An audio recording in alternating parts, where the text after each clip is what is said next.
Assalamualaikum warahmatullahi wabarakatuh.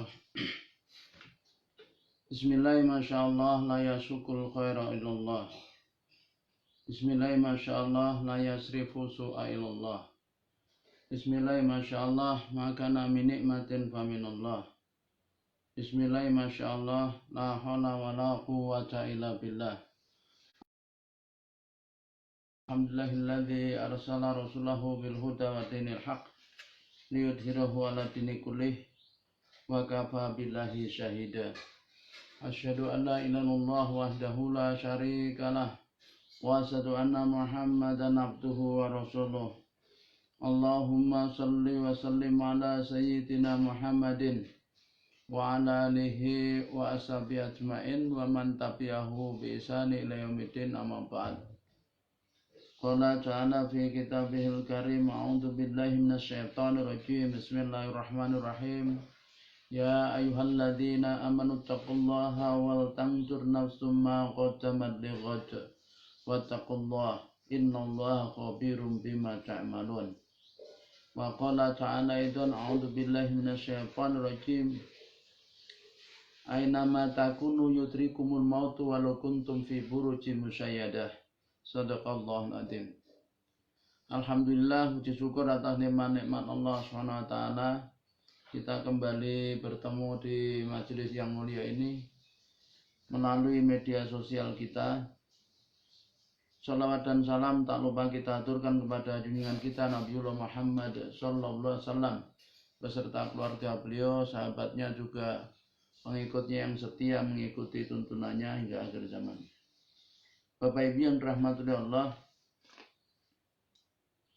kita masih membahas pada pagi hari ini, melanjutkan pembahasan satu pekan yang lalu, yaitu menyongsong kematian yang menggembirakan.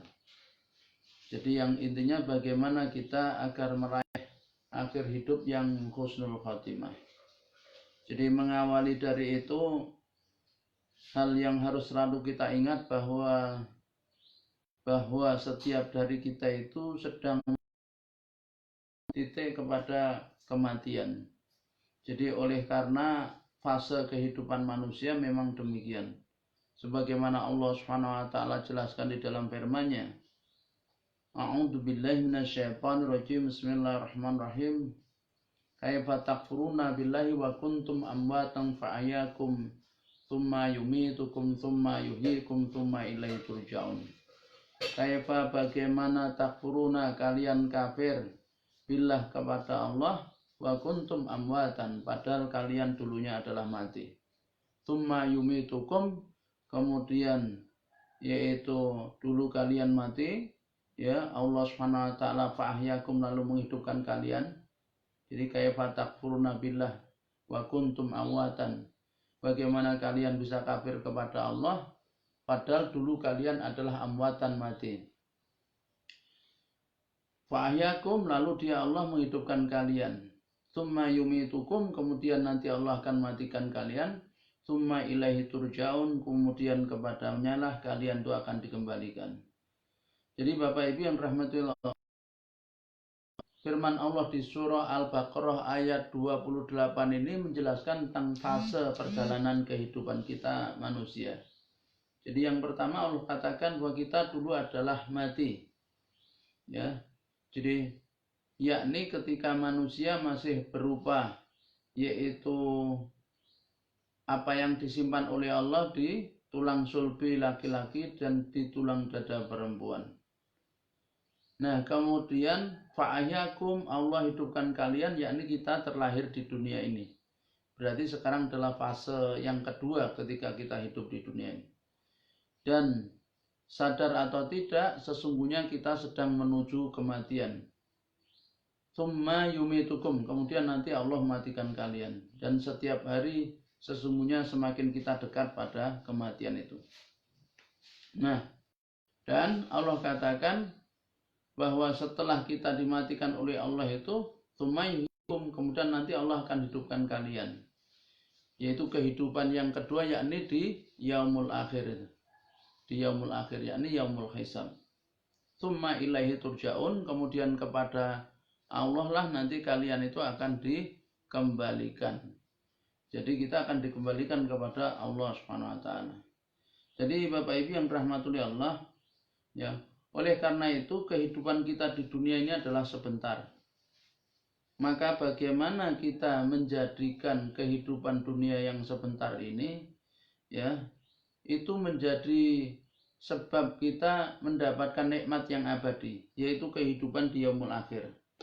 Maka disitulah pentingnya kita memperhatikan setiap.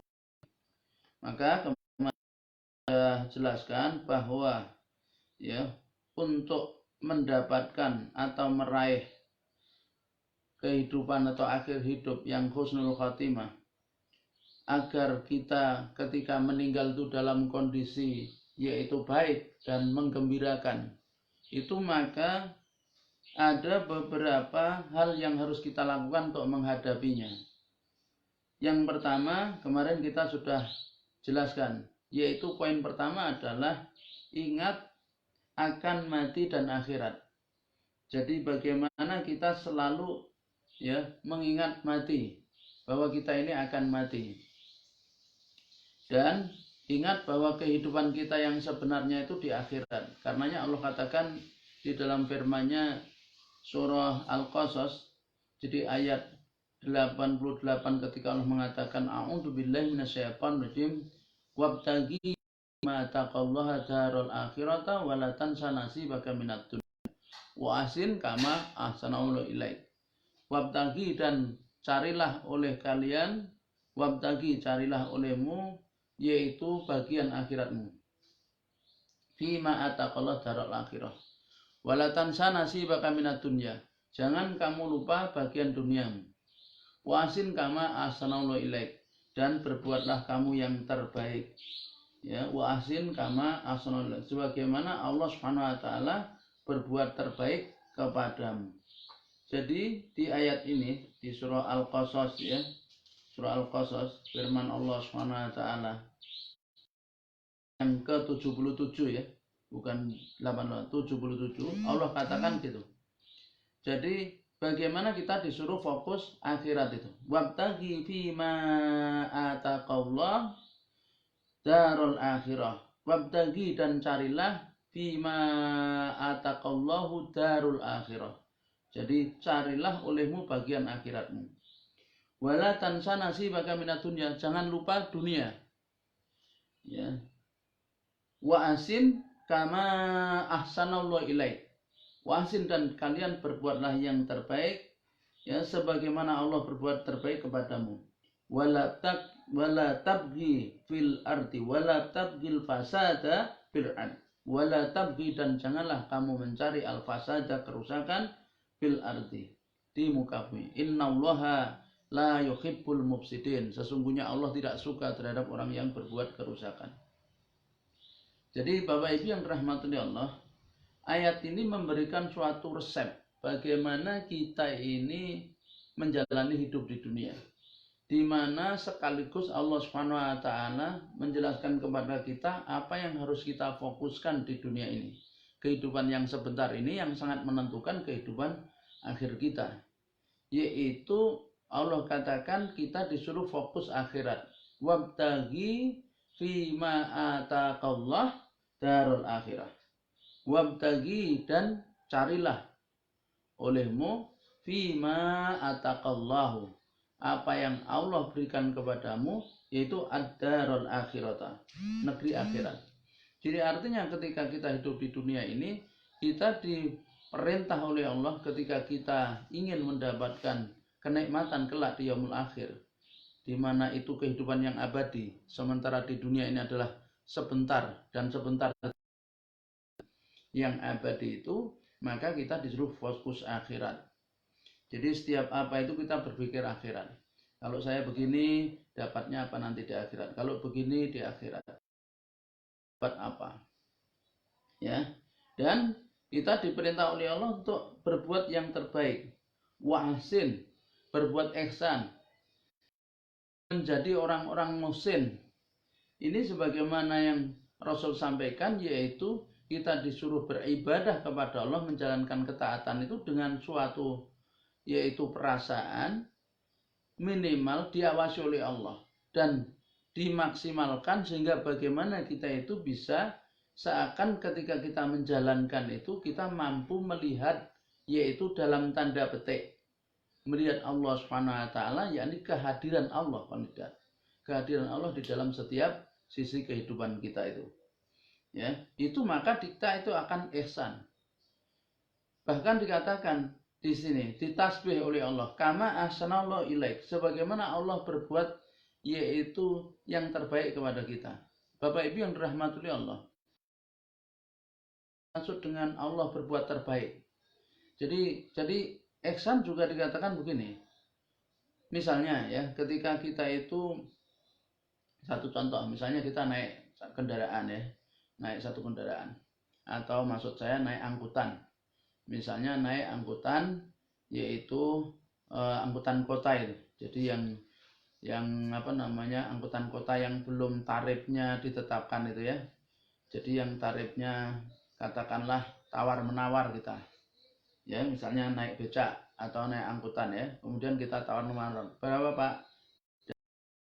Dari misalnya Peturungan ke Meranggen misalnya, kemudian si tukang becaknya mengatakan 20.000, kemudian kita menawar. Ya, menawar 15.000, 17.000, ya akhirnya diberikan 17.000, kemudian kita naik. Nah, sampailah kita di tempat tujuan. Begitu kita sampai di tempat tujuan, kemudian kita bayar dengan uang 20.000. Kemudian mau disusui oleh bapaknya itu. Kemudian kita katakan, oh enggak Pak, terima kasih, jadi enggak usah susuk, ya 20.000 lah ihsan ya. Jadi yakni lebih baik atau lebih dari apa yang menjadi kewajiban kita. Nah, Allah Subhanahu wa taala itu berbuat ihsan kepada kita sebagaimana kama ahsanallahu ilaik, sebagaimana Allah itu berbuat terbaik kepada kalian. Apa buktinya? Coba Bapak Ibu yang dirahmati Allah, kita coba pikirkan, kita ini seberapa sih ketaatan kita kepada Allah Subhanahu wa taala? Apakah betul kita telah betul-betul menjalankan perintah Allah, menjauhi larangannya? Coba kita tafakuri antara ketaatan yang kita lakukan kepada Allah dengan nikmat yang Allah berikan. Wa in ta'udu nikmatallahi la tuhsuha. Jika kalian hitung-hitung nikmat Allah, ya kalian tidak akan mampu menghitungnya. Jadi kalau misalnya kita renungkan dan kita pikirkan antara nikmat yang Allah berikan dengan ketaatan kita kepada Allah itu sangat jauh. Ya, sangat jauh. Allah tidak mengurangi rezeki yang menjadi jatah kita. Ya. Nah, itulah di antara bukti bahwa Allah itu berbuat ihsan kepada manusia. Bahkan orang kafir sekalipun masih juga Allah beri makan, Allah beri minum, Allah beri udara, padahal dia tidak mengakui Allah sebagai Tuhan, atau dia tidak menjalankan, dia malah menyekutukan Allah. Ya, bagaimana kurang Allah itu ihsannya? Coba misalnya kita berbuat satu kebaikan, Allah balas 10 kali lipat. Sebagaimana yang Allah katakan, man jaa bil hasanati falahu asyru amsalihha. Siapa yang datang dengan satu kebaikan, Allah akan balas 10 kali lipatnya. Jadi bahkan setiap amal kebaikan itu pelipat gandanya bukan hanya 10 kali lipat, sampai 700 kali lipat. Nah, ini adalah bukti-bukti bahwa Allah itu berbuat ihsan kepada manusia, dan masih banyak lagi. Nah, Bapak Ibu yang dirahmati Allah, Allah meminta kepada kita agar kita itu berbuat ihsan sebagaimana Allah berbuat ihsan. Meskipun kita tidak akan pernah mampu menyamai Allah Subhanahu wa taala.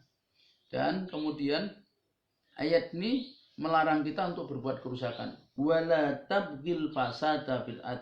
Jangan kalian berbuat kerusakan. Apa itu berbuat kerusakan? Jadi para ulama menjelaskan bahwa berbuat kerusakan artinya berbuat kemaksiatan. Jadi setiap perbuatan maksiat itu menghasilkan kerusakan. Ya, dhaharul fasadi fil barri wal bahr bima kasabat aidinas. Setelah tampak kerusakan di darat dan di laut adalah yaitu bima kasabat aidinas, disebabkan oleh perbuatan manusia. Imam Ali As-Sabuni ketika menafsirkan ayat ini, beliau mengatakan yakni bima kasabat ayyudinas bisa babi ma'asinas wa dunubihim. Jadi disebabkan oleh yaitu kemaksiatan, durhakaan yang dilakukan oleh manusia dan dosa-dosa mereka. Nah, maka Bapak Ibu yang rahmati Allah, jadi ketika Allah katakan wala tabqil fasada bil ard, jangan kamu berbuat kerusakan di muka bumi, itu maknanya adalah jangan berbuat kemaksiatan. Jadi kalau begitu apa? Kalau begitu ingin manusia itu adalah masuk surga. Ingin manusia itu masuk surga. Jadi terbukti dari perintah-perintah seperti ini, ya. Seperti misalnya wasari ila magfirati mir rabbikum, dan bersegeralah menuju ampunan dari Tuhan kalian, ya. Fastabiqul khairat, berlomba-lombalah berbuat baik. Nah, itu menunjukkan bahwa Allah itu ingin manusia itu masuk surga. Nah, dan manusia saja itu yang kemudian dia menolak, ya. Kenapa kita dilarang berbuat kerusakan? Allah katakan innallaha la yuhibbul mufsidin. Sesungguhnya Allah tidak suka ya terhadap orang-orang yang berbuat kerusakan itu. Nah, Bapak Ibu yang dirahmati Allah, maka dari ayat ini jelas ya, kehidupan sebentar ini agar kita bisa meraih ke akhir hidup yang husnul khotimah, maka kita harus fokus akhirat. Jadi mengutamakan akhirat, mencari akhirat, karena wal akhiratu khairul laka minal ula. Jadi akhirat itu lebih baik daripada dunia. Nah, kemudian kemarin yang kedua yang sudah saya jelaskan adalah merasa diawasi oleh Allah SWT. Adanya perasaan muraqabatullah. Nah, ini tadi ihsan itu ya, ihsan. Nah, kemudian kita masuk pada hari ini bagaimana kita agar meraih kehidupan itu husnul khotimah, yakni ya senantiasa introspeksi diri. Jadi muhasabah. Ini yang kemarin sudah saya jelaskan di bagian akhir, tapi saya ingin ulang sedikit ya muhasabah. Kenapa Allah SWT memerintahkan kepada kita di dalam firman-Nya surah Al-Hasr, yaitu ayat ke-18. Ayat ini sering kita baca ya, sering kita dengar. Ketika Allah katakan, yaitu surah Al-Asr itu surah ke-59, A'udzu billahi minasyaitonir rajim. Ya ayyuhalladzina amanu taqullaha wal tandur nafsum ma qaddamat lighad. Wattaqullaha innallaha khabirum bima ta'malun. Coba kita lihat ayatnya. Jadi salah satu yang menjadikan kita itu akan mendapat akhir hidup yang husnul khotimah kalau kita itu selalu mengintrospeksi diri, menghisab diri. Maka hisablah dirimu sebelum dihisab oleh Allah SWT. Imam Ibnu Qayyim Al-Jauziyah rahimahullah, beliau memberikan resep supaya orang menghisab diri itu adalah yaitu yaumiyah, jadi harian, qabla naum, sebelum dia tidur. Sebelum dia tidur, itu mengintrospeksi tadi bangun jam berapa. Ya, misalnya kalau bangun misalnya alhamdulillah bangun jam 2:30, tadi mengawali harinya jam 3, maka bersyukur kepada Allah, alhamdulillah. Kemudian mohon kepada Allah agar diistiqomahkan. Bangun jam 3 apa yang dilakukan? Itu misalnya sholat tahajud, maka mohon kepada Allah agar diterima, agar Allah menerima amal soleh kita. Terus apalagi yang dilakukan? Terus begitu. Nah, kalau itu amalan-amalan baik, maka dimohonkan kepada Allah agar Allah menerima amalan kita itu. Kalau ternyata kita melakukan khilaf, melakukan dosa, maka istighfar, minta ampun kepada Allah SWT. Maka kenapa begitu kita itu di waktu sahur, jam-jam di waktu sahur itu dikatakan wal mustaghfirina bil ashar. Jadi dan orang-orang yang minta ampun di waktu sahur, yaitu sebaik-baik istighfar itu adalah di waktu sahur, ya sekitar sekarang tuh jam 3:30, jam 4 ya, antara itu 3:30 jam 4 ini banyak-banyak istighfar. Nah, terutama kalau kita ini bisa sayyidul istighfar itu, Allahumma anta rabbi la ilaha illa anta khalaqtani wa ana abduka wa ana ala ahdika wa ahdika mastata'tu a'udzubika min syarri ma sana'tu abu ulaka bi ni'matika alayya wa abu bi dzambi faghfirli fa innahu la yaghfiru dzunuba illa anta. Nah, ini misalnya ya, istighfar. Nah, banyak istighfar. Kemudian ya, itu dilakukan yaumiyah setiap hari. Jadi kalau berupa dosa-dosa maka mohon ampun kepada Allah. Ya, kalau itu ternyata amal soleh maka mohon agar Allah menerima amal soleh kita. Jadi itu bagian dari mempersiapkan diri untuk menghadapi hari perhitungan amal manusia. Menjalankan perintah Allah ini. Ya ayyuhalladzina amanu taqullaha wal tandur nafsum ma qaddamat lighad. Ya ayyuhalladzina amanu, wahai orang yang beriman, ya, ittaqullaha kepada Allah. Jadi di dalam Al-Quran ya ayyuhalladzina amanu ini diulang banyaknya. Kalau tidak salah ingat sekitar 96-an kali ya diulang. Kalau ada satu firman Allah seruan ya ayyuhalladzina amanu, itu artinya yang dituju adalah umat Rasulullah Muhammad SAW. Jadi di dalam Al-Quran itu ada ya Bani Israel, ada ya Ahlul Kitab, ada ya Bani Adam, ya. Kemudian ada ya ayuhan nas, ya. Ada ya ayuhan nabi, ya. Kemudian di sini adalah ya ayyuhalladzina amanu. Nah, ketika ya ayyuhalladzina amanu itu yang dituju adalah kita umat Rasulullah Muhammad SAW. Maka kita harus memperhatikan. Dan isinya setelah ya ayyuhalladzina amanu itu salah satu dari dua, selalu yang diperhatikan. Kenapa harus diperhatikan? Karena isinya kalau tidak berupa perintah, dia berupa larangan. Jadi kalau tidak berupa perintah, berupa larangan. Dan di ayat ini berupa perintah. Ya, berupa perintah. Nanti ada yang berupa larangan. Jadi setelah perintah ini nanti larangan. Jadi kalau tidak perintah, larangan. Dan itu inti dari ajaran Islam. Oleh karenanya kenapa kita harus betul-betul memperhatikan tentang hal ini. Ya, karena yang dituju adalah kita umat Rasulullah SAW. Maka kalau tidak perintah ya larangan. Nah, di sini Allah perintahkan apa? Ittaqullah, ya, bertakwalah kalian kepada Allah. Itu yang pertama, perintah pertama.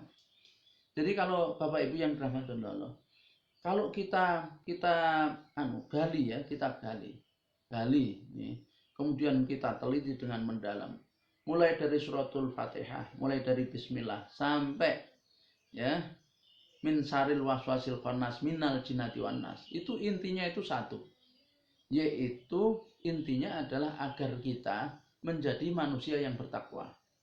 Jadi mutakin intinya di situ. Ya. Oleh karena itu kenapa wasiatnya itu selalu takwa. Nah, kenapa perintah bertakwa? Ya ayyuhalladzina wattaqullah. Apa itu takwa? Ya.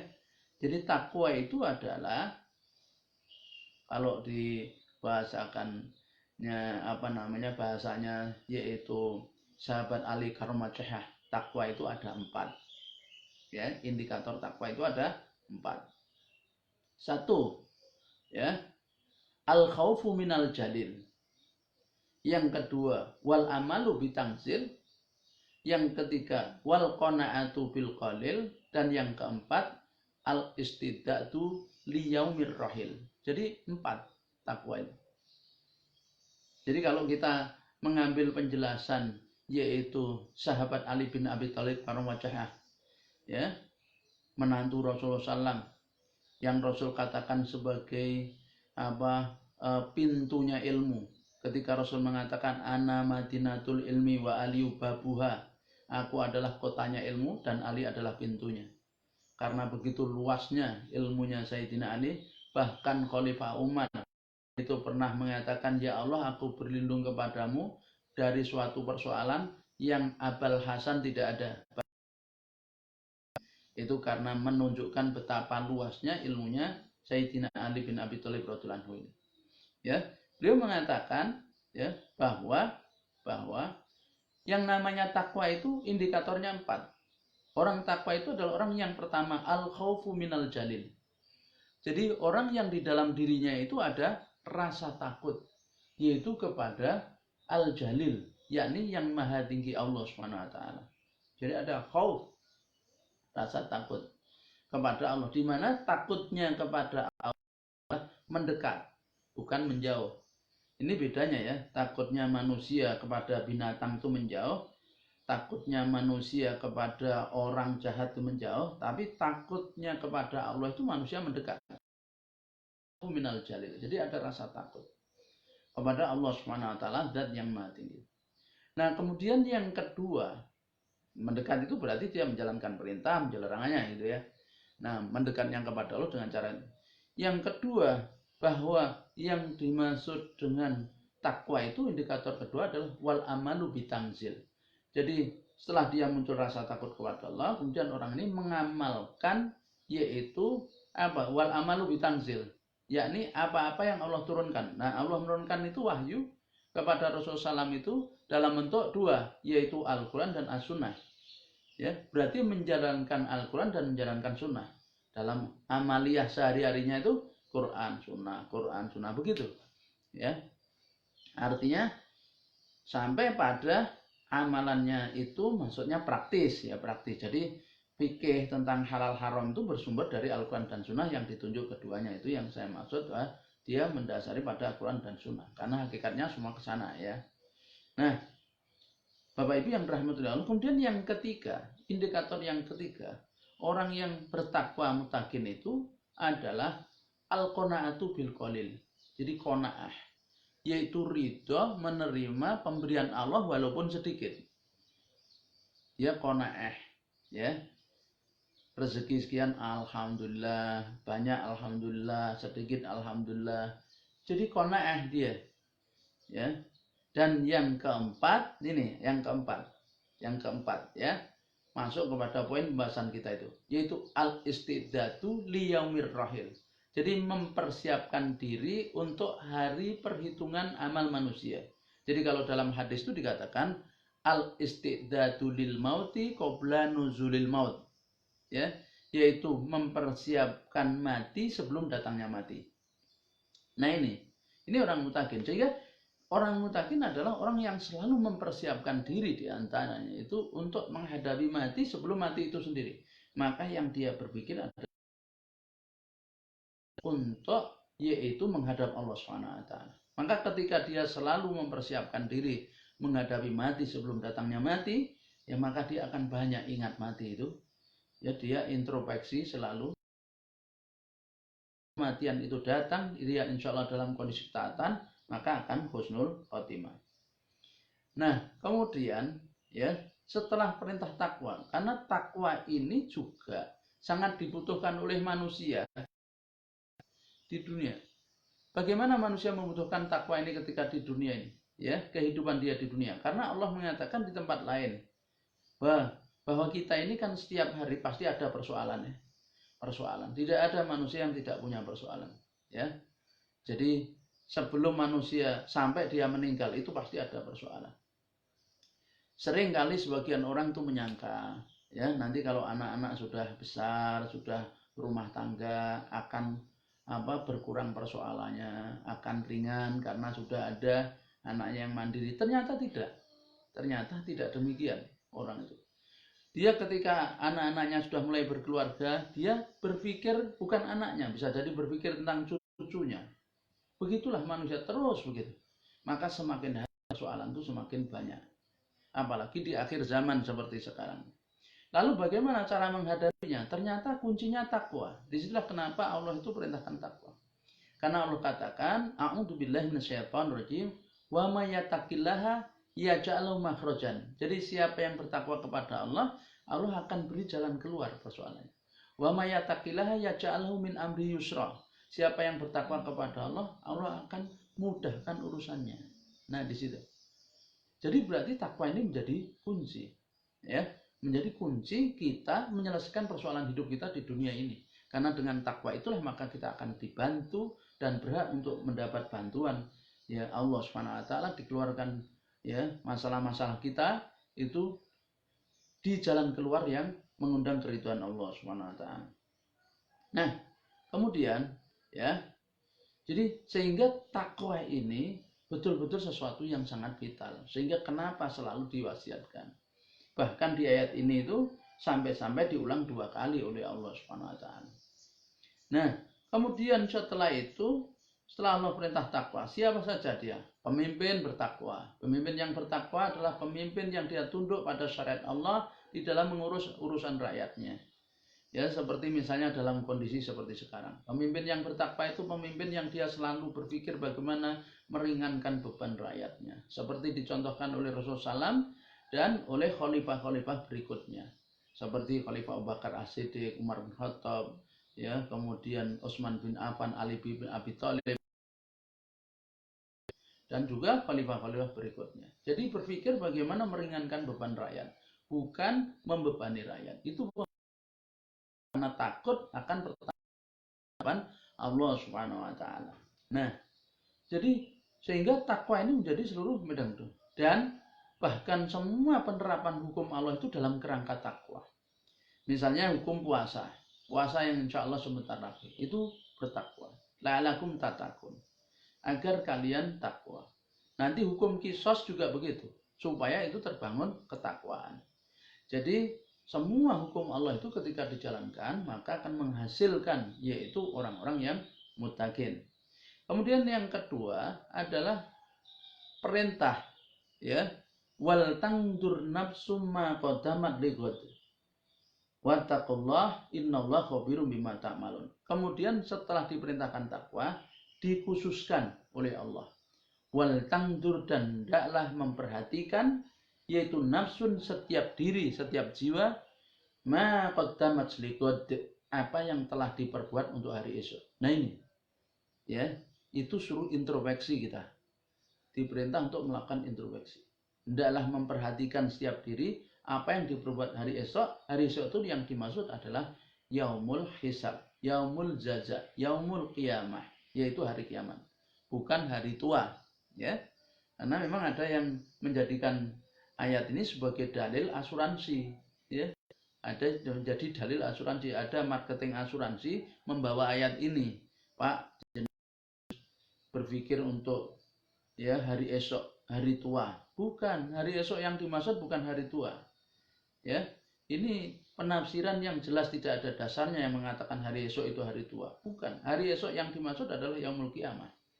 Karenanya menjadikan ayat ini sebagai dalil asuransi itu sesuatu yang adalah menyalahi kaidah, ya, ayat ini. Karena yang dimaksud dengan lighad itu adalah yaumul qiyamah. Karena apa? Hari tua, belum tentu kita tua. Tidak sedikit dari kita yang mati muda. Ya, bahkan saya punya teman itu malah pengennya mati muda. Kenapa? Kalau masih muda mati itu gagah katanya. Ya, tapi kalau tua itu kan kelihatan jelek, dia pikir gitu. Nah, jadi tidak setiap orang itu dia matinya tua, bisa ada yang mati muda. Bahkan anak-anak. Karena syarat mati itu hanya satu, hidup. Tidak ada syarat mati itu usia sekian, tidak ada. Sakit ini, kena corona, kena gini, tidak. Orang menyangka dia meninggalnya misalnya kena corona. Belum tentu. Bisa jadi meninggalnya karena apa? Karena kesedap makanan, keseledek. Nah, meninggal. Bisa. Yang jelas, ya, sababul maut intahul ajal. Sebab kematian itu hanya satu, yaitu kalau sudah sampainya ajal. Allah untuk bersiap menghadapi hari esok itu. Jadi berarti mengintrospeksi. Apakah kita sudah punya bekal? Ya, wal tandur nafsu ma qaddamat lighad. Nah, kemudian ditekankan, diulang oleh Allah, wattaqullah, dan kalian bertakwalah kepada Allah. Bertakwalah kalian kepada Allah. Jadi diingatkan, maka kuncinya itu takwa. Kalau takwa itu selamat, ya. Jadi ingat ada kisah, bahkan, ya, inti wasiat itu disuruh takwa. Oleh karena itu kenapa dalam khutbah Jumat, dalam khutbah nikah, ya, itu wasiat takwa itu menjadi rukun khutbah. Jadi kalau sampai khutbah Jumat kok tidak ada wasiat takwa, khutbahnya itu bisa batal. Ya, bisa batal. Jadi karena begitu pentingnya takwa itu. Jadi kalau kita wasiat apa? Wasiat takwa. Jadi ketika Khalifah Ali bin Abi Thalib itu mendekati ajalnya, dia panggil Hasan bin Ali bin Abi Thalib. Diwasiat takwa. Ya, yakni diwasiatkan ketakwaan. Itu seperti kisahnya seorang ulama yang dia itu memiliki santri-santri murid, itu wasiatnya takwa. Ada kisah ketika orang itu bertakwa, jadi apapun akan selamat. Yaitu dia wasiatnya ulama ini. Wahai anak-anakku semua, kalian sudah selesai di sini pendidikan dan saat ini kalian sudah waktunya untuk kembali ke masyarakat. Ya, kembalilah kau ke masyarakat, jangan menjadi beban masyarakat ya. Tapi berdirilah, mandirilah secara ekonomi, bekerjalah kalian sesuai dengan pekerjaan orang tua kalian, karena tidak perlu kalian merintis, jadi melanjutkan pekerjaannya orang tua ya. Kemudian apapun pekerjaan kalian, maka jadilah orang bertakwa, niscaya kalian selamat ya. Jadi niscaya kalian selamat. Apapun pekerjaan kalian, jadilah kalian orang bertakwa, pasti kalian selamat. Nah, akhirnya kemudian santri itu pada pulang semua ya. Pulang semua, kemudian sampai di rumah sebagai petani, ada yang bekerja sebagai tukang batu, ada yang bekerja sebagai pedagang. Nah, lalu di antara mereka itu ada yang ya waktu dia pendidikan, yakni ke pondok itu atau mondok itu, dia tidak tahu orang tuanya karena orang tuanya meninggal ketika dia masih anak-anak. Dia tidak tahu apa pekerjaan orang tuanya. Maka sesampai di rumah dia tanya kepada ibunya, "Wah ibu, pekerjaan bapak itu apa?" Ibunya tidak mau cerita. "Sudah, nggak usah tanya ya, udah sana kerja, kamu cari pekerjaan." Enggak, karena ini wasiat guru. Bagaimana orang tuanya bekerja ya. Akhirnya didesak terus orang tuanya, akhirnya orang tuanya menyampaikan bahwa bapaknya itu apa? Kerjaannya itu maling ya.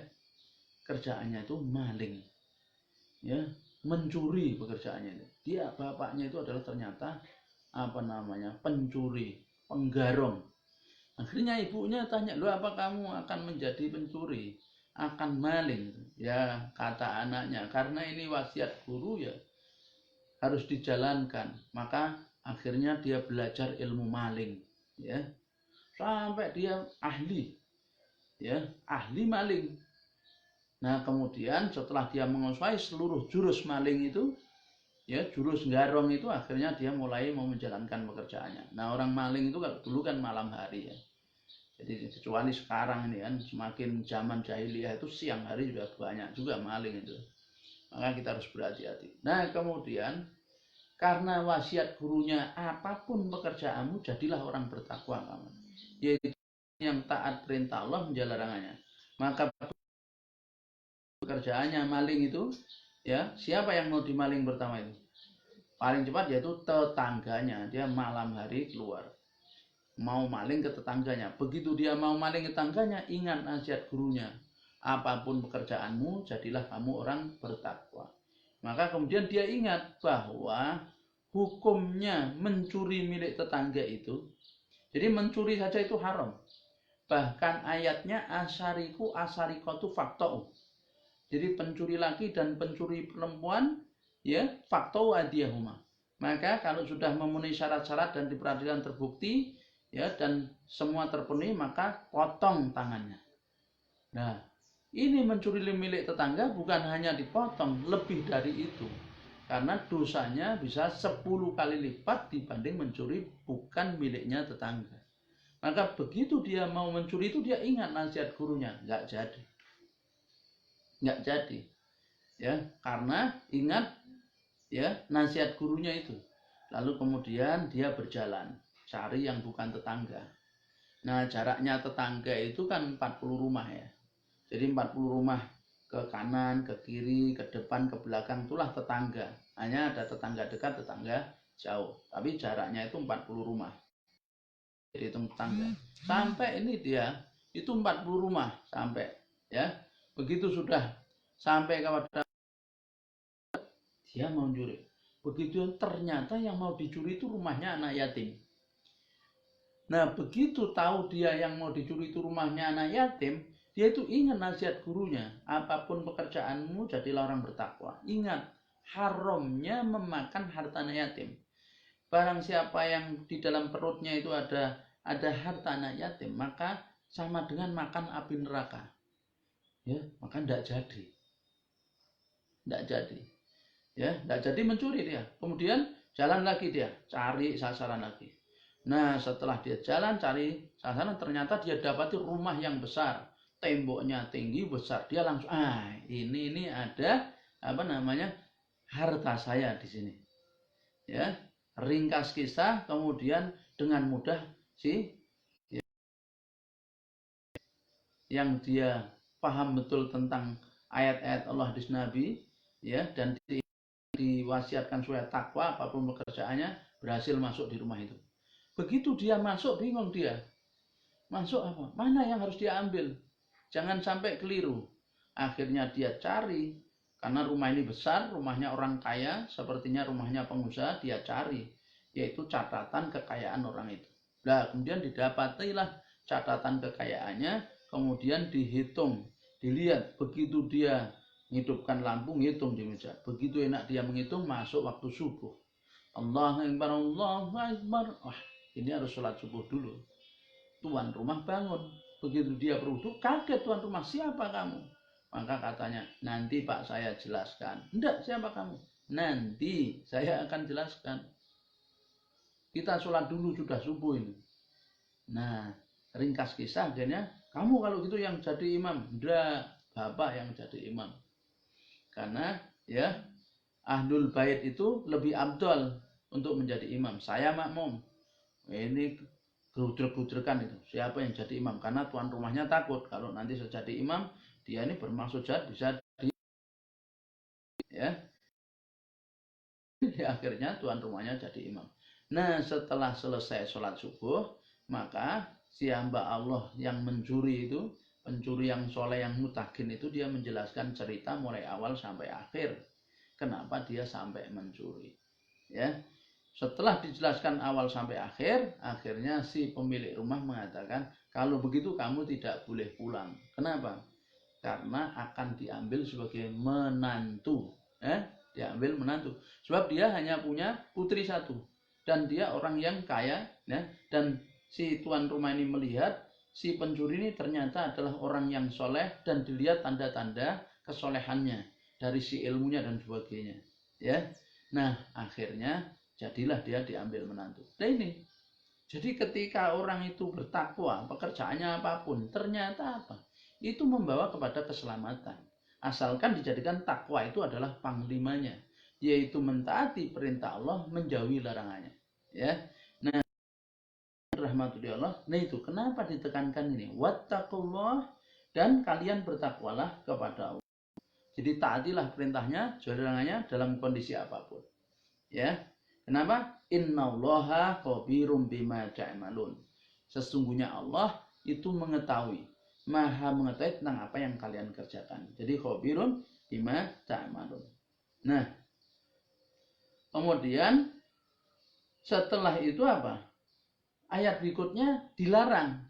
Jadi setelah diperintah, perintah ini, perintah takwa, perintah untuk mengintrospeksi diri, perintah takwa lagi, ya, ditekankan 2 kali.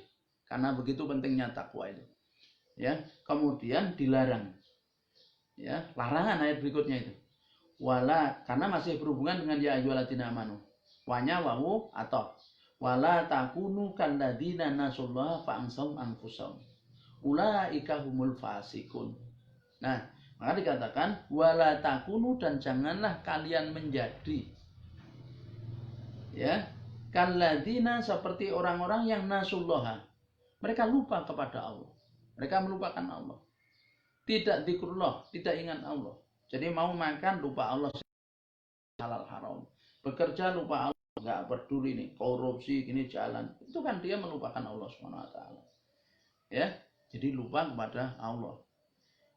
Maka kalau dia lupa kepada Allah, fa'ansahum anfusahum, Allah akan lupakan mereka. Ya, maka di ayat yang lain kan Allah katakan wadkuruni adkurkum waskuruli wala takfurun. Ya, maka kalian fadkuruni adkurkum, maka kalian ingatlah aku, adkurkum, niscaya aku akan ingat kalian. Jadi kalau orang itu lupa Allah, maka Allah melupakan. Dan kalau orang sudah dilupakan oleh Allah, maka Allah tidak peduli dia. Tidak akan ditolong, tidak akan diberi jalan keluar, malah dibuat bingung. Jadi seperti ya, para pemimpin dimanapun berada, ketika dia amanai kepemimpinan, kemudian dia melupakan Allah Subhanahu wa taala, tidak peduli dengan hukum Allah, maka Allah lupakan dia. Sehingga dia bingung menghadapi persoalannya.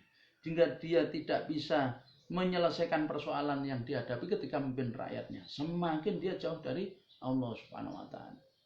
Nah, maka ketika kita itu ya tidak ingin dilupakan oleh Allah, artinya supaya kita ditolong oleh Allah, takwa tadi.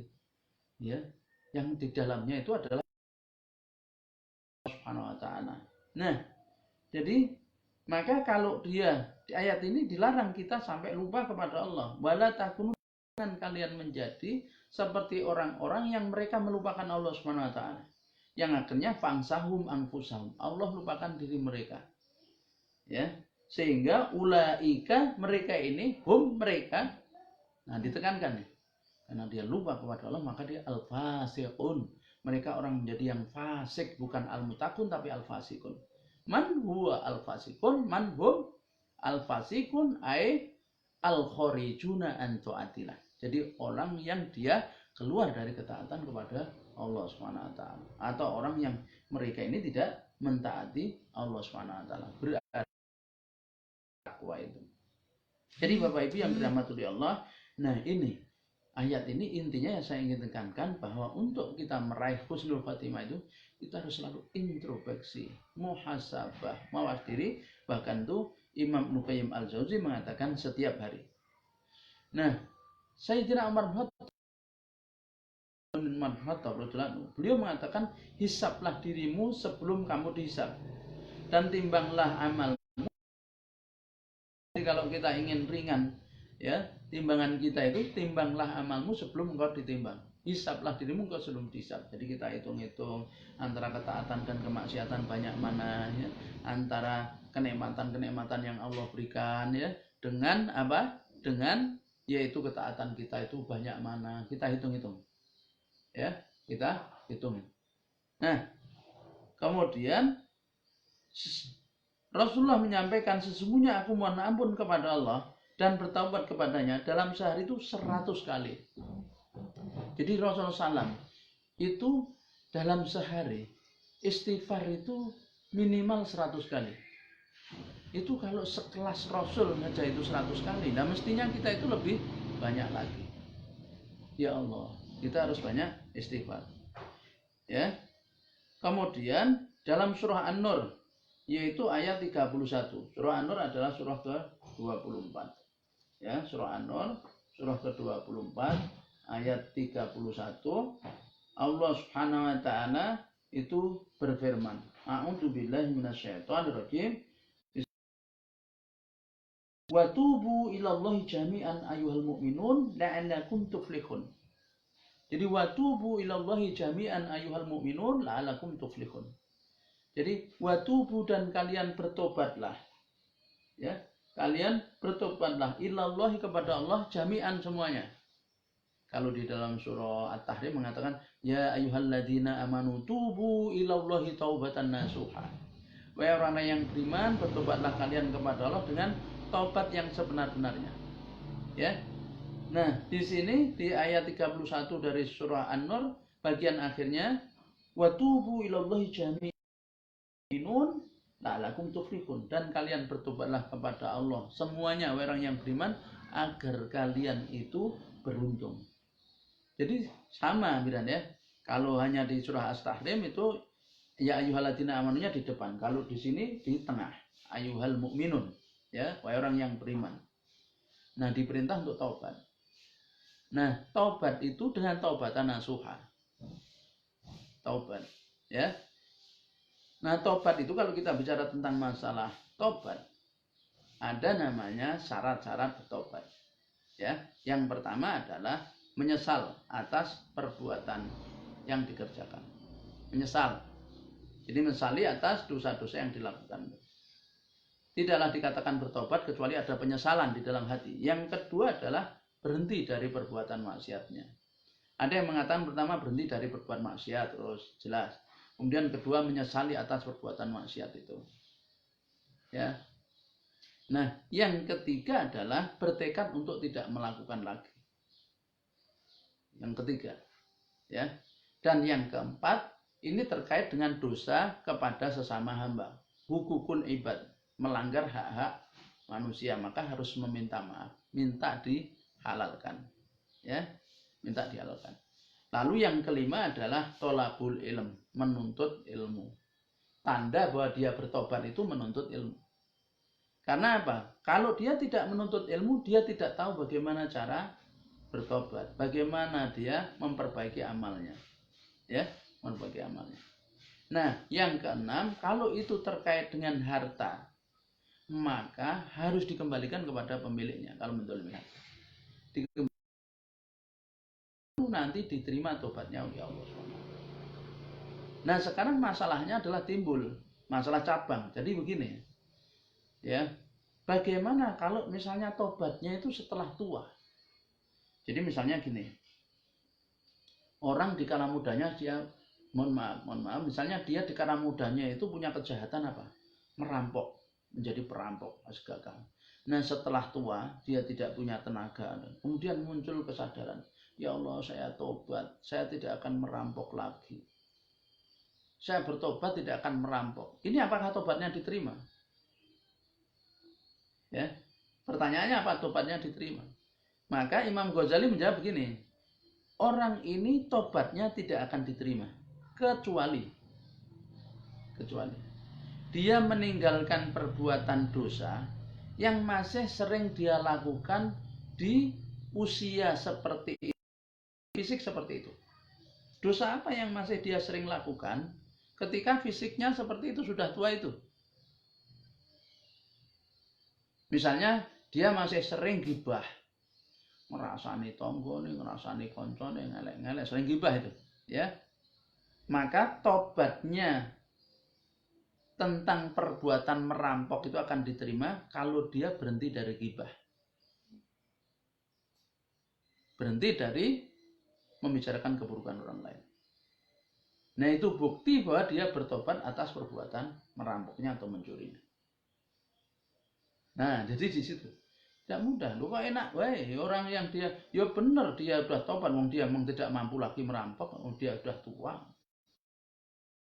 Dan masih banyak lagi ya terkait dengan dosa-dosa yang lain. Bagaimana cara bertobat? Insya Allah nanti akan kita bahas tersendiri pada topik tentang masalah yaitu tangga-tangga, ya, tangga-tangga yang berikutnya yang menuju untuk husnul khotimah. Nah, jadi perintah ini, maka kita sehari istighfar itu ya lebih lah mestinya, ya Allah, ini harusnya lebih kita dari apa yang dilakukan oleh Rasulullah saja itu 100 kali. Nah, kemudian Allah SWT juga berfirman, tadi kan kalau kita ingin beruntung, watubu ilallahi jami'an ya ayyuhal mu'minun. Jadi bertobatlah kalian kepada Allah semuanya kalian itu yaitu beruntung. Ayat yang ke-201, jadi surah Al-A'raf ayat 201, Allah SWT berfirman, a'udzu billahi minasyaitonir rajim, bismillahirrahmanirrahim, innal ladzina taqaw idza massahum ta'ifatum minasyaitani tadzakaru fa idzahum mubsirun. Nah, ini ya introspeksi penting.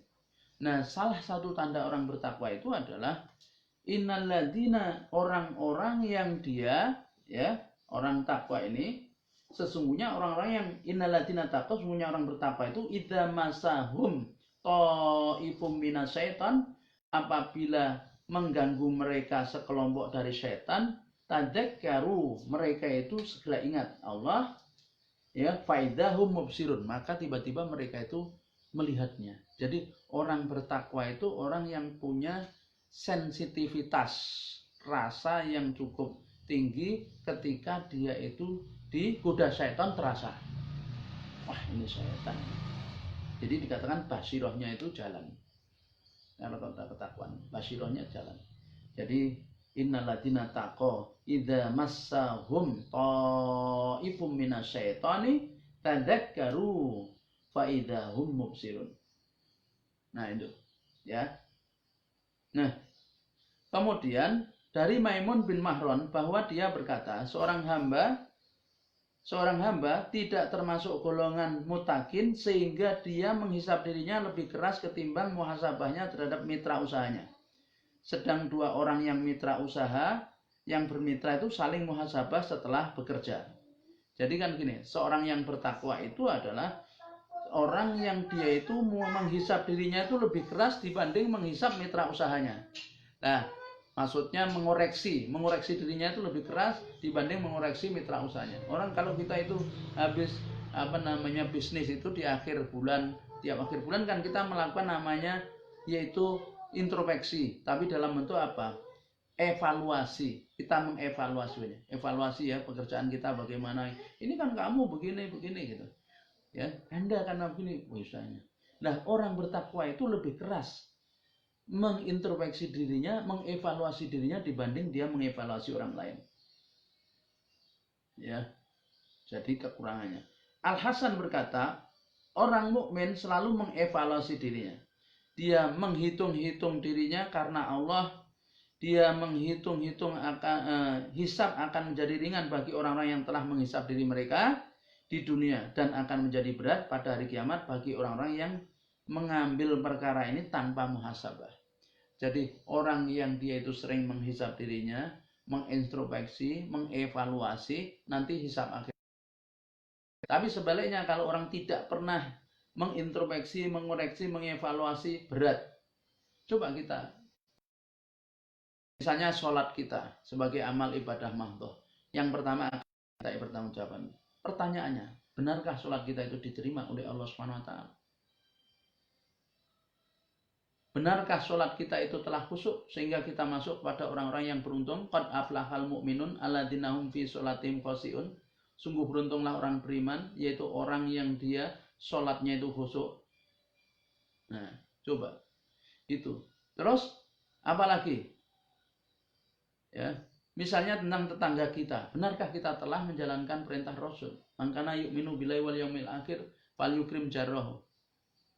Ya. Misalnya tentang orang tua kita, benarkah kita telah menjalankan perintah menghisap diri dengan anak-anak kita, dengan keluarga kita, dengan istri kita dan lain sebagainya semua. Ya. Yang keempat, yang untuk mendapatkan husnul khotimah itu adalah memperbanyak amal kebaikan. Amal kebaikan. Bersegeralah kamu sekalian untuk beramal sebelum datangnya 7 hal. Segeralah beramal sebelum datangnya 7 hal. Yang pertama, apakah yang kamu nantikan kecuali kemiskinan yang dapat melupakan? Jadi segera beramal sebelum miskin. Yang Allah beri harta lebih kita, ya. Beramal sebelum miskin. Yang kedua, kekayaan yang dapat menimbulkan. Orang kaya itu biasanya ada kecenderungan sombong. Hati-hati. Sebelum kita jadi kaya, ya. Itu hati-hati. Sakit yang dapat mengendorkan. Sebelum sakit, mumpung sehat, maka perbanyak. Kemudian yang keempat, tua renta yang dapat melemahkan. Mumpung kita masih muda, sebelum kita tua. Ya, yang kelima, mati yang dapat menyudahi segala-galanya.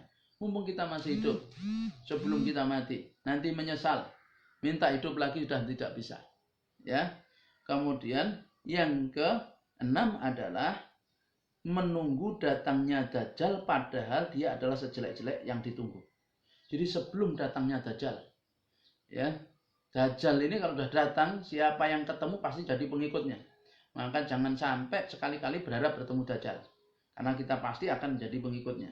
Dan kalau ketemu, bagaimana? Maka doa itu, ya, yaitu doa yang kita baca di tahiyat akhir itu, ya, min adabil qabri, di akhir itu wa min fitnati masih Dajjal. Nah itu, ya.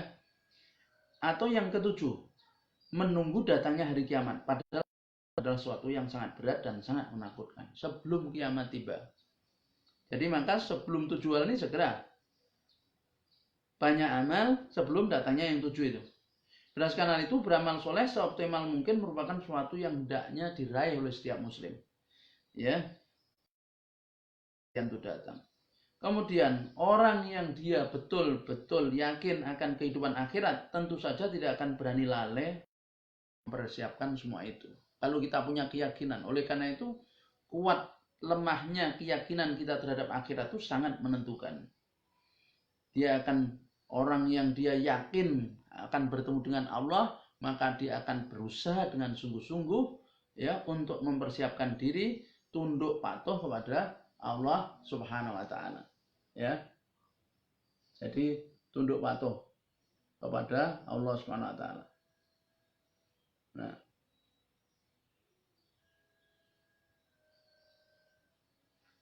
ya. Jadi tunduk kepada hukum Allah itu, tunduk patuh.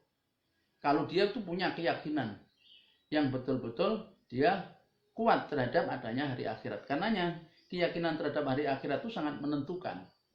Sehingga kenapa Rasulullah selalu mengaitkan tuh mangkana yu'minu billahi wal yaumil akhir. Siapa yang beriman kepada Allah dan hari akhir.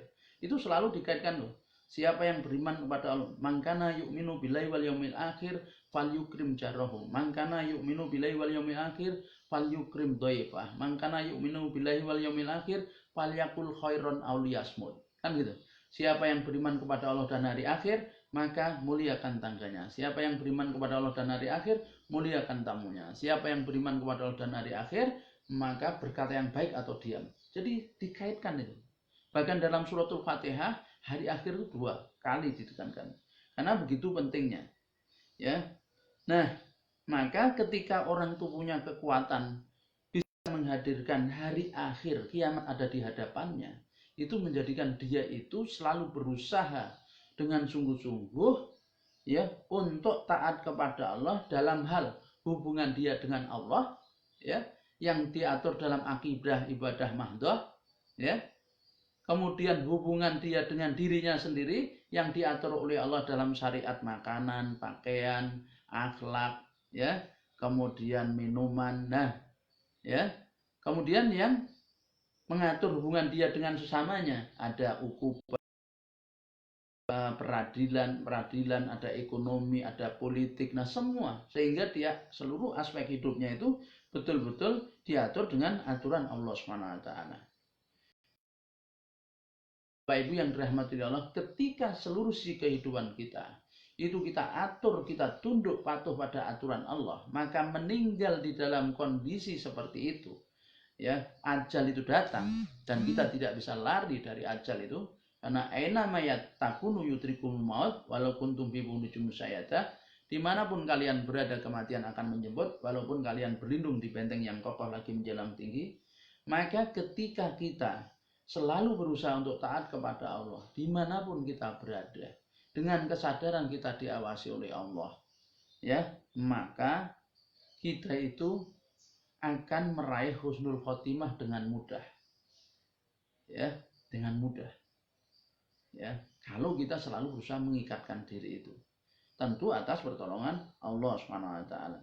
Karenanya ada firman Allah SWT yang patut kita renungkan, yaitu mengakhiri perjumpaan kita pada kali ini ya, yakni firman Allah dalam surah Al-Hadid, jadi surah yang ke-50 ya, ayat yang ke-16, ketika Allah SWT berfirman, A'udzu billahi minasyaitonir rajim. Alam ya'ni lil ladzina amanu an tahsha'a qulubuhum li dzikrillahi wa ma nazala minal haqqi wa la yakunu kal ladzina utul kitaba min qablu fatala 'alaihimul amadu faqasat qulubuhum katsirum minhum fasiqun. Jadi alam yakni, apakah lam tidak, jadi belumkah, yakni yaitu datang, lilladzina amanu kepada orang-orang yang mereka itu beriman. Jadi belumkah datang waktunya kepada orang-orang yang mereka itu beriman, antahsya'a qulubuhum, bahwa hati mereka itu untuk tunduk patuh kepada Allah SWT, khusyuk pada Allah, lidzikrillah, untuk mengingat Allah, wa ma nazala minal haq wala yakunu kalladzina utul kitaba, dan tunduk pada apa yang Allah turunkan dari kebenaran. Wala yakunu, dan tidak mereka kaladina seperti utul kitab, orang yang diberi kitab ingkobli sebelumnya. Fatola alaihimul amadu, telah berlangsung masa yang sangat panjang atas mereka. Fakosat qulubuhum, tapi hati mereka tetap mengeras. Katsirum minhum fasikun, sehingga kebanyakan dari mereka itu fasik. Jadi ayat ini tuh menjadi apa? Pengingat bagi kita. Jadi maksudnya belumkah datang masanya orang beriman ini, orang mukmin, untuk tunduk hatinya kepada Allah Subhanahu wa taala. Tunduk hati itu adalah manut diatur oleh Allah. Dia sebagai rakyat, sebagai pemimpin, manut diatur oleh Allah. Sebagai pemimpin dia manut diatur oleh Allah, bagaimana dia menjalankan kepemimpinannya sesuai dengan perintah Allah. Karena nanti akan dimintai pertanggungjawaban di sisi Allah SWT. Maka bapak-bapak, ibu-ibu yang mendapat amanah dari Allah sebagai seorang pemimpin, tidakkah Anda ingat bahwa nanti Anda semua di hadapan Allah? Maka ketika Anda bawa rakyat Anda itu taat kepada Allah, maka pahalanya berlipat ganda. Tapi sebaliknya ketika Anda bawa rakyat Anda itu menjauh dari Allah, maka Anda yang akan dimintai pertanggungjawaban di hadapan Allah Subhanahu wa taala. Nah, kalau orang ingat itu, maka apa belum datang ketika Allah sudah kirim peringatan yang sangat keras dengan wabah corona ini. Ya, wabah corona yang menimpa, bahkan bisa jadi itu menjadi adab bagi sebagian mereka yang karena begitu sombongnya kepada Allah Subhanahu wa taala, yang tidak mau bertobat, ya, maka Allah beri cara seperti itu untuk memberikan yaitu hukuman kepada mereka, dan jadi peringatan keras bagi para ulama yang tahu ayat-ayat Allah tapi tidak tunduk patuh dengan aturan Allah Subhanahu wa taala. Maka belumkah datang masanya hati kita itu untuk tunduk kepada Allah. Jadi alam yakni lilladzina amanu antahsa'a qulubuhum lidzikrillah wa ma nazala minal haq. Jadi tunduk kepada mengingat Allah dan apa yang Allah turunkan kepada kita. Maka wala yakunu kalati, apa kita itu akan menjadi seperti orang-orang yang utul kitab, diberi kitab, ahli kitab. Ya, di mana mengkau sebelumnya fatwala alaihimul amadu, telah berlangsung masa yang panjang, ya, tapi ternyata fakosat qulubuhum, kita sudah diberi oleh Allah waktu yang cukup, tapi kalau tambah keras hati kita, maka ya Allah SWT akan tegur kita dengan keras, atau bahkan akan turun azab yang bisa jadi akan menjadi adzabul am, ya, azab yang umum karena orang-orang berdiam diri terhadap kemaksiatan. Maka Bapak Ibu yang dirahmati oleh Allah, jangan sampai kita menjadi orang-orang yang digambarkan oleh Allah sebagai ahli kitab, di mana katsirum minhum fasikun, kebanyakan mereka itu adalah orang fasik. Ya. Nah, kemudian yang terakhir, Bapak Ibu yang dirahmati oleh Allah, yaitu saya bermaksud mengingatkan untuk diri saya sendiri dengan yakni firman Allah Subhanahu wa taala dalam surah Al-Hijr, yaitu surah yang ke-15 ayat 99, ketika Allah Subhanahu wa taala berfirman merintah kita, wa'bud rabbaka hatta ya'tiyakal yaqin. Wa'bud rabbaka hatta ya'tiyakal yaqin. Jadi sembahlah, itulah perintahnya, jauhilah larangannya seluruh waktu, di seluruh tempat, dalam kondisi apapun, ya, rabbaka Tuhanmu itu, hatta sehingga ya'tiyakal yakin, datang kepadamu, yaitu al-maut, sampai datang kematian. Jangan kita bosan-bosan menjadi orang baik, ya, jangan sampai kita bosan menjadi orang baik, ya, karena sungguh berbahaya orang yang bosan menjadi orang baik. Maka jadilah orang-orang yang soleh semata karena mengharap keridhaan Allah, bukan karena yang lain. Kalau kita semata-mata karena mengharap ridho Allah, maka insya Allah Allah akan membuat hati kita tidak bosan. Tapi sebaliknya, ketika kita menjadi orang soleh adalah karena jabatan, karena kedudukan, karena harta, karena apa yang kita ingin raih, pasti kita akan sampai pada titik jenuh dan bosan. Tatkala kita telah meraih apa yang kita inginkan, atau tatkala kita menjadi orang soleh ternyata tidak dapat meraih apa yang kita harapkan. Nah, Bapak Ibu yang dirahmati Allah, kematian itu pasti datang, ya, karena kullu nafsin dha'iqatul maut, yang berjiwa itu pasti mati. Sesuatu yang pasti itu adalah dekat. Sesuatu yang pasti itu adalah dekat. Maka hal yang terpenting adalah bukan kematiannya itu sendiri, tapi hal yang terpenting adalah saat di mana kematian itu datang. Ketika kita ingin mendapatkan akhir hidup yang husnul khotimah, maka harus kita berusaha secara maksimal, ya, yaitu setiap saat untuk selalu tunduk patuh kepada Allah tanpa reserve, karena kita tidak tahu kapan kematian itu datang. Dengan begitu, ketika kita betul-betul bisa menjaga ketaatan kita di setiap saat, maka ketika kematian itu datang, kita dalam kondisi taat kepada Allah. Dan saat itulah maka kita akan mendapatkan pendidikan husnul khotimah. Dan itu adalah sebuah yang akhir yang kita inginkan semua. Oleh karenanya kita patut berdoa, Allahumma inna nas'aluka bi husnil khotimah wa na'udzubika min su'il khotimah. Rabbana atina fid dunya hasanah wa fil akhirati hasanah wa qina adzabannar. Subhana rabbika rabbil izzati amma yasifun wa salamun alal mursalin walhamdulillahi rabbil alamin. Akhirul kalam, billahi taufiq wal hidayah. Wassalamualaikum warahmatullahi wabarakatuh.